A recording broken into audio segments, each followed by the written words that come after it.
Hello, you all. Happy Sunday evening. We had African dress up day at church, and so I'm still in Africa. But I wanted to show you all something as to what I did and how women have such superpowers that they can do things out of nothing. So I got my little African wrap on. I'm afraid to take it down, but I can show y'all how I did it if y'all really want me to. But anyway, this is some fabric that I purchased a few years ago, and I was trying to figure out what in the world am I gonna do with this, because I've worn all my other little African stuff. What's up, Shetty? So here's what I did. I folded it like a triangle, right? Folded like a triangle. And so I got this little tube deal on. I'm going to see if I can't do this again. What did I do? This is for the women right here. Right? So I took the piece that is folded like a triangle. Let's see if I can't turn my Wakanda music down. I got Wakanda going on here, okay? So, anyway, I took this, crisscrossed it, and I'm going to tie it around my neck, right? Tie it around my neck. And you got to make a little bitty bow, because I don't have that much fabric. I don't even know how much this is cut, but I just wanted to show y'all this and how easily you can make something out of nothing, right? This is superpowers for women. And so now you just take this part here and you close it up. Okay. Probably got to pull it up a little bit. Close it up like thus and so. And so you have like these pieces back here in the back. And so you just grab one of these pieces and you just tuck it under. Right?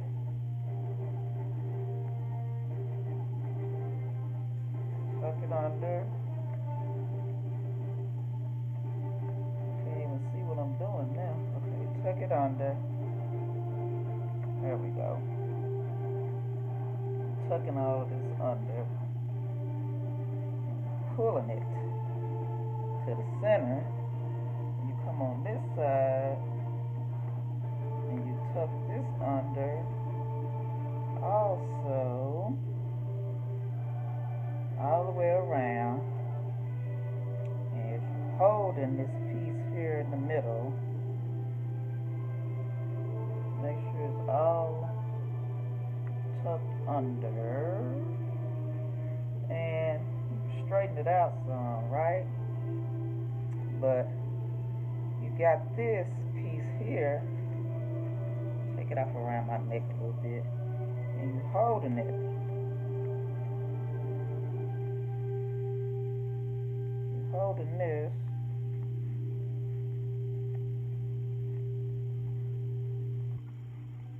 Alright, alright. And then you just pin it with a safety pin. I can't really see what all I got going on because of it. And once you pin it under the bottom, you got you a cute little top. What's up, Valerie? I'm trying to show y'all what I did on some fabric here. So anywho, I can't get it all like I want to. And so anyway, you tuck it all under like that there. And so Make sure you don't do it to where it pop back open. Because I had it on nice and secure. I'm going to show y'all some pictures here in a little bit of what I looked like at church. And I just added a little something over my arms. You know how the elder are at church, when your arms and all that ain't wrapped all up. So anyway, boom, there you go. Got it. Okay? And so I put this little thing right here on just to show y'all. Bam. So I'm African ready. Right on? Right on. So I want to show, that was a little fashion tip for the ladies. If you just got a piece of fabric and you want to do a little something with it, you can do something. So anyway, what I want to talk about is changing your narrative. So we always have these interesting guests that show up at church, right? And I hate missing church because I be thinking that I'm going to miss a whole lot going on. So anywho, trying to get all this fixed here. So anyway, there was this guy who actually went to Skyline, and his name is Richard Miles. So for those of you all that went to Skyline, so I'm 47. He said he was 44. And he lived in Oak Cliff. He was going home one night, and he was 19 years old. And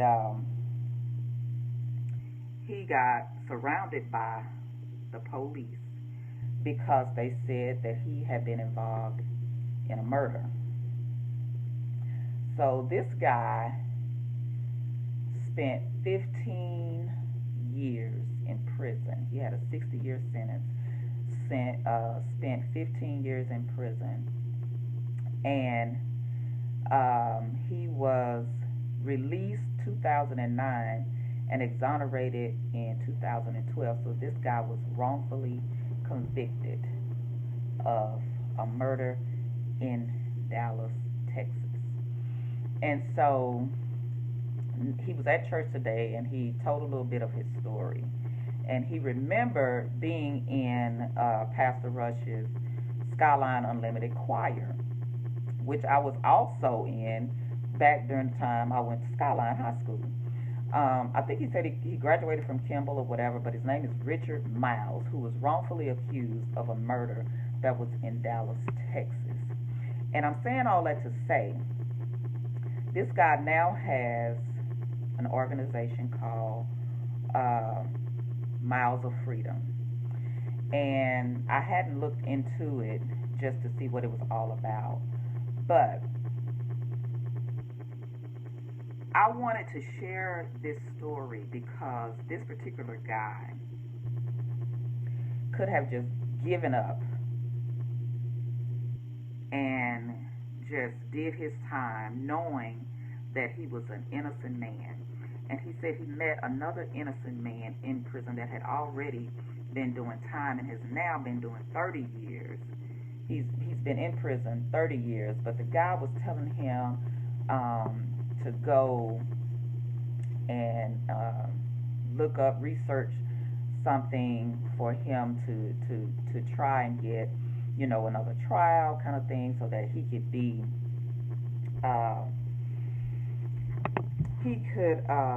get to a point to where he could get out of prison. I don't know what you call all that. I'm not in law and all that, so I don't know what all those big fancy words are. But anyway, the man is out. And like I say, I'm saying all that to say that whatever your situation is, right? Whatever your situation is, we're talking about a man that was wrongfully convicted of a murder at 19 years old, that spent 15 years of his life in prison, and he got out of prison. He didn't get out of prison saying, you know what, I'm mad at the world. I hate DPD. I hate that, which he probably does. I probably would too. But he's not expressing that. Okay, he has another plan in place that I feel as though God has put on him, because he had to go through what he went through in order for him to have what he has now. And the fact that he has this organization called Miles, let's look this up, Miles of Freedom. And he is helping other victims that have been wrongfully accused to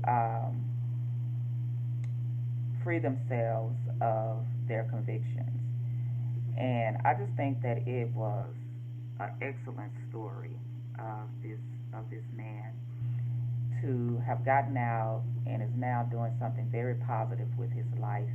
And so I'm saying to you, regardless of your situation, because we think about our bills, our bills are due, my car broke down, I whatever the situation is, I'm sick, I got the flu, I got a headache, whatever your situation is, you know what I'm saying?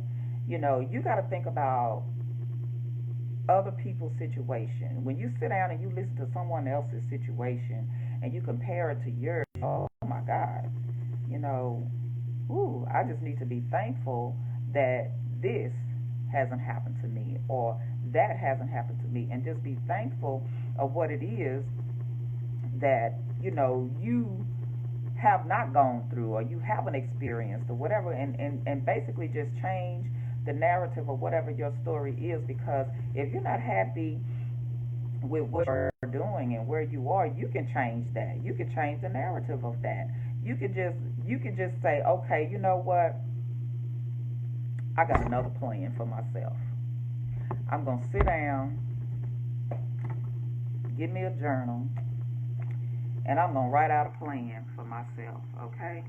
Because what we talked about today, Luke 22:31-32. Satan is desiring to have you. He wants to sift you like wheat. When you take the little sifter, like with, I don't bake, I don't do nothing homemade, I barely cook, but it's the little thing. I used to see my big mama, she had it, and it was this little device, and you put flour and all that on it, and you just shake it up like that, and it just sifts it. It sifts it all down, right? And that's what Satan wants to do. He wants to sift you to nothing. But here's the good part of it, because it says that the Lord has prayed for you that your faith does not fail. And that when you are converted, because this is telling me that Satan is going to tempt you. He's going to influence things in your life. But when and this was the message today, when you are converted, and that gave me like a whole lot of hope, because it was just like, okay, not if, not maybe, but when. So there is light at the end of the tunnel when you have been converted, right? Then you can come back and strengthen your brother. You can come back and strengthen your brother. So whatever it is that you had gone through, like for me, myself, sexual, domestic abuse, you all know my story, I think. If you don't, then it's you go look at all these videos I've done. But mine is sexual and domestic abuse, right? I survived it. I survived someone coming into my house raping me. I survived being beat up all the time in different relationships. I survived all that, right? So now I'm coming back to help my sisters and my brothers. Some they want to listen to me. I don't know what it's like to be a man, so I can't talk about things from a male's perspective. All I know is the woman that I am and the superpowers that I have. Did y'all know y'all had superpowers? We have superpowers. You're not just, the Black Panther, uh, what was the other? I can't think of the other superhero that we had. And Superman and all them. What's up, Jerome? But we all have superpowers, right? And we got to tune in to those superpowers of ours that we have, because if we don't take control over our own lives, then somebody else is going to control our lives for us. And that's not what we want. That's definitely not what I want, and that's definitely not what I'm going to have, okay? And when I sense that I'm being overpowered, then I got to, tune back in and just come back into my kryptonite, right?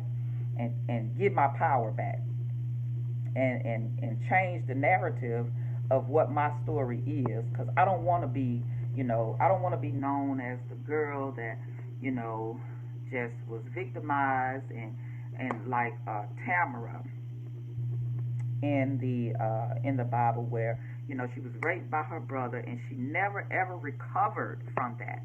She never recovered from that. I don't want to be that girl. No, no, no, no, no. I don't want to be that girl. I want to be the one that bounces back and be like, okay, yeah, this happened to me, but it's not going to happen to me again, because what I'm going to do is I'm going to take control of this situation, right? I'm going to go and tell my daddy what happened. I'm going to go tell, everybody else in the city what happened to me. And then I'm going to take control of this situation. I'm going to go help the next person out that has gone through this same issue. And hey, now you've changed the narrative of who you are. You're not sitting up here drowning and burying yourself of shame, right? Because of this thing that happened to you. We're not doing that. We're not doing that no more. Regardless of what you have, it was people that came up that had all these types of disabilities and diseases that they have been diagnosed with, and all this kind of stuff. You know what? I feel like this. If that's what has been put up on me, okay, I don't have to accept it. That's what's put up on me. But I'm gonna fight this thing. I'm gonna fight this thing to the end, right? Because I don't want to have to deal with all of this. I don't want to have to be living in a pity party for the rest of my life.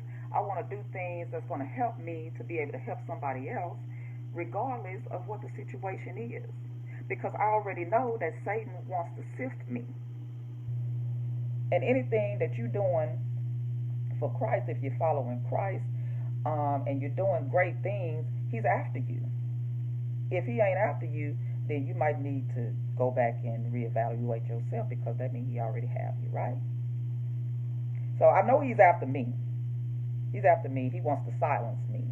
He wants to take away my voice, because I've stepped up and said, hey, I'm going to be the one that's going to speak out for my family.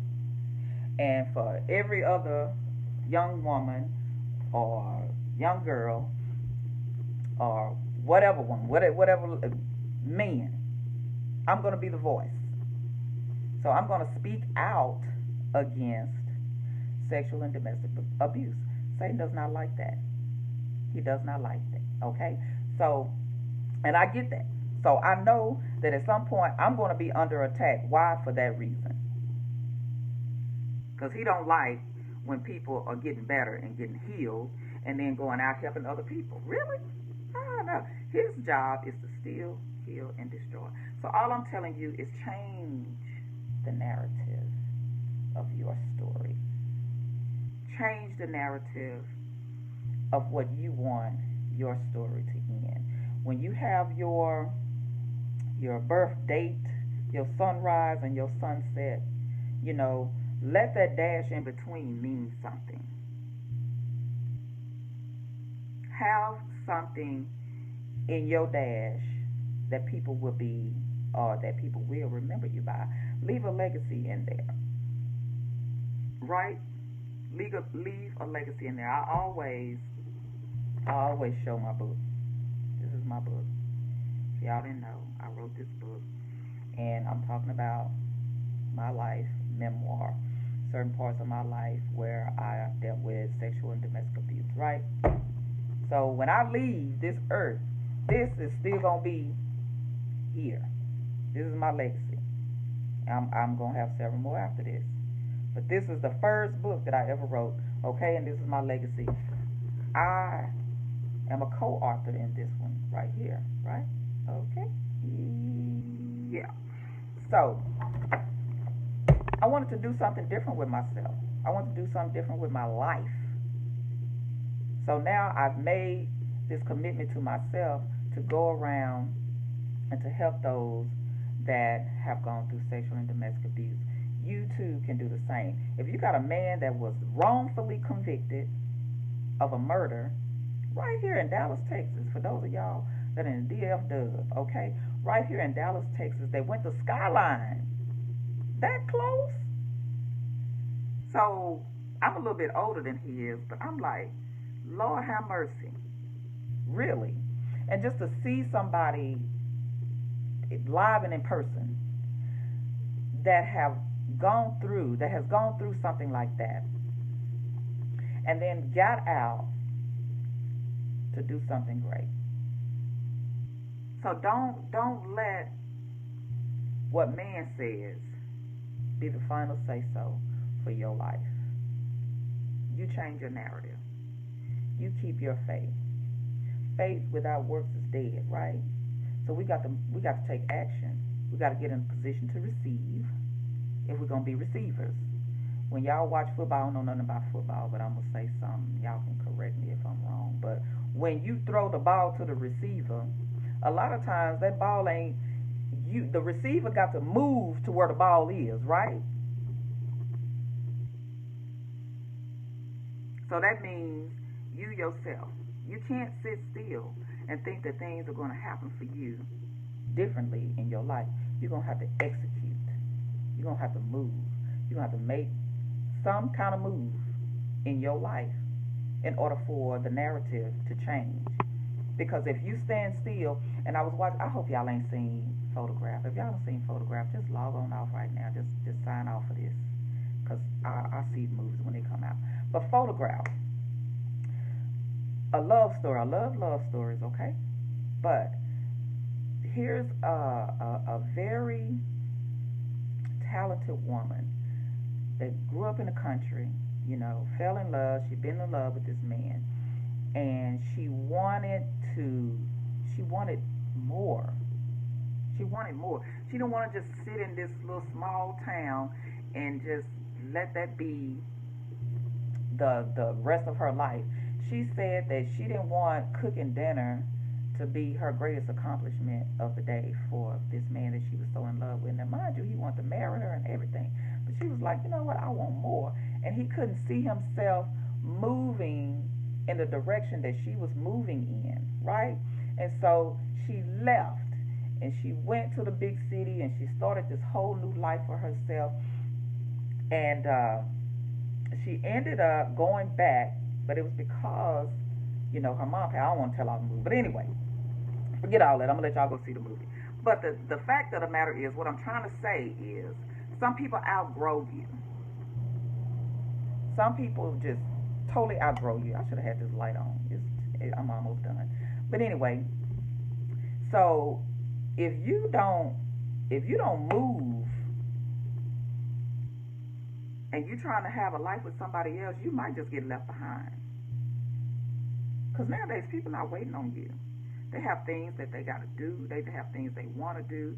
And if you're not going to make those moves in order to develop yourself and to have growth in your life, then don't be the one over here that's stopping the growth of somebody else.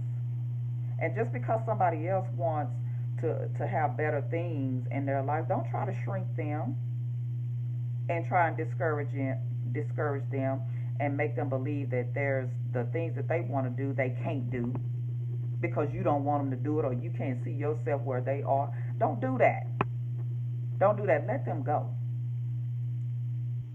If you can't grow and develop with them, because that's what relationships are supposed to be about. Y'all supposed to grow together. Because if not, somebody gonna outgrow one another and they're gonna leave you behind.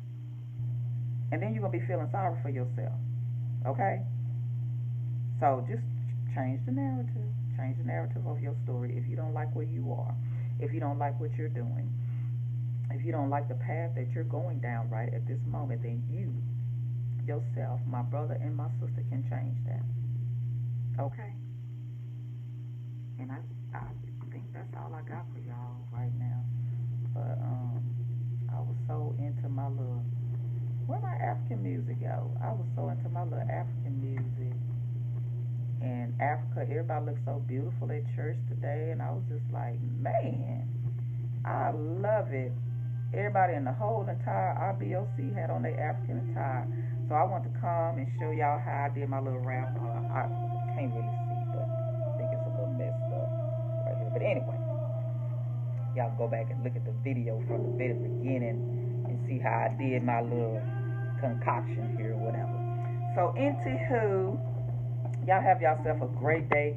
Also, today, 7 p.m., please tune in. I'm going to have some guests on my show this evening, Shine with Shondell, at 7 p.m. Central Standard Time. And it's going to be live. It's always live every week. I'm going to put the phone number on here so y'all tune in, okay? Because we're going to be talking about leadership, women empowerment, and that kind of thing. I love empowering us, okay? Because it's time out for pity parties and all of that. It's time to be empowered, right? Girl power, superpowers, yes. So anyway, y'all tune in tonight, 7 p.m. Shine with Shondell. 214. Hold on. Black Panther done got over me. 214-586-0658. And I will put that in our comments here, okay? Bye-bye. The sounds of Africa. I love it. I'm gonna watch Black Panther now. I'm so inspired. And don't y'all know that all these famous black people, you know, they did something different with their lives. They wanted to do so. They wanted to go to the moon. They wanted to invent medicines. They wanted to be doctors. They wanted to be congressmen. They wanted to be politicians. And they did that. They did that thing. So we got to keep on doing that same thing. You know, they wanted freedom for everybody. That's the new word. Remember, freedom for the world, freedom for themselves. And so we got to keep that thing going. We can't stop now. You know, if not, we're going to revert back. And who wants to do that? I ain't going to be able to do it. I'm just not going to be able to do that there. I can't. I can't be a slave to nobody else, okay? No slaves. Those days are over with. We got human trafficking, all that, modern day slavery. We got to get rid of that. We got to get rid of it. So I'm going to let y'all go because I'm going to keep on talking. Y'all have a blessed day.